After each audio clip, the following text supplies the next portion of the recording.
Friends అందరికీ నమస్కారం అండి. ఇప్పుడే అందిన వార్త, తెలంగాణలో భూములు ఉన్న వారికి తెలంగాణ సర్కారు సంచలన నిర్ణయం అండి. సో ఇక ఊహించని బిగ్ షాక్ అంటూ లేటెస్ట్ అప్డేట్ అయితే రావడం జరిగిందండి. సో ఆ వివరాలు ఏంటంటే కూడా వీడియోలో తెలుసుకుందాం. వీడియోని చివరి రోజు చూడండి, అర్థమవుతుంది. మొదటిసారి ఛానల్ వస్తే తప్పకుండా సబ్స్క్రైబ్ చేసుకోండి. చూస్తున్నారు కానీ లైక్ చేయడం మర్చిపోతున్నారు, అంటే లైక్ చేయండి. వివరాలకి అయితే వెళ్ళిపోదామండి. తెలంగాణ రాష్ట్రంలో నిషేధిత భూములకు సంబంధించి కొత్త జాబితాను కూడా ప్రభుత్వం సిద్ధం చేస్తున్నది.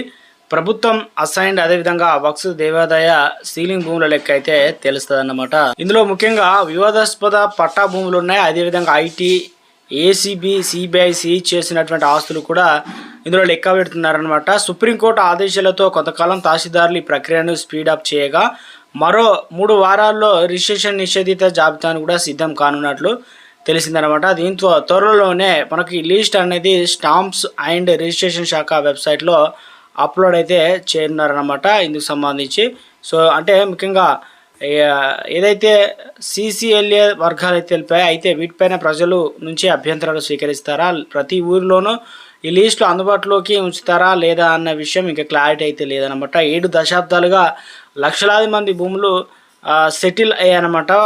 కొన్నేమో తప్పుగా నమోదయ్యాయి, ఇంకొన్నేమో 60 ఏండ్ల నుంచి పట్టాగా కొనసాగుతున్నాయి అన్నమాట. సో వాటన్నిటికి సంబంధించి ముఖ్యంగా ఏదైతే పూర్తి స్థాయిలో కూడా పరిశీలించకుండా సెత్వార్, కాస్ట్రా, పహాని ప్రామాణికంగా తీసుకొని ప్రభుత్వ భూములు గుర్తించే ప్రక్రియ చేపడితే లక్షలాది మంది పైన ప్రభావం చూపెడుతుంది. ఎందుకంటే బీఆర్ఎస్ హయాంలో ధరణి అమల్లోకి వచ్చాక అనేక భూ సమస్యలు మళ్ళీ కూడా ఉత్పన్నమయ్యాయన్నమాట. 5-6 దశాబ్దాలుగా పట్టా ఉన్న భూమిని వాటిని కాస్ట్రా, పహాని ప్రకారం అంటూ ప్రభుత్వ భూముల రికార్డులు అయితే అప్పుడు మరి ముఖ్యంగా వీటిలో జాబితాలు అయితే ఉన్నాయన్నమాట. కొంతమందికి న్యాయం జరగలేదు. సో ప్రస్తుతం ఉన్నటువంటి పిఓబి జాబితా పైన అనేక అనుమానాలు ఉండగా నిషేధిత జాబితా అనేది ఏ రీతిన ఉంటుందనేది ఆందోళన నెలకొంది. జాబితాలకు సంబంధించి ఎప్పుడు తయారు చేసిన ప్రొవిజన్ ఆర్డర్ బుక్ను సో ఇందుకు సంబంధించి చూసుకున్నట్లయితే నేటికి పరిగణలోకి తీసుకుంటున్నారా?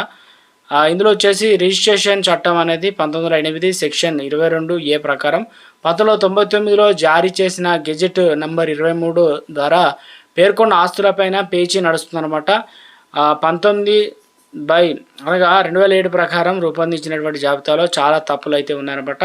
పట్టా భూములను ప్రభుత్వ జాబితాల్లో చేర్చారనేటువంటి అనుమానాలు కూడా ఉన్నాయి. కాబట్టి కొంతమంది అధికారులు ఇందుకు సంబంధించి ముఖ్యంగా డ్రాఫ్ట్ నోటిఫికేషన్తోనే సరిపుచ్చి ఫైనల్ నోటిఫికేషన్లో జారీ చేయలేదు. దాంతో తప్పులతో కూడినటువంటి జాబితా వెబ్సైట్లో అప్లోడ్ చేశారన్న ఆరోపణలు అయితే ఉన్నాయి. ఆ జాబితాలో భూములు రిజిస్ట్రేషన్ చేయకుండా తిరస్కరిస్తున్నారు.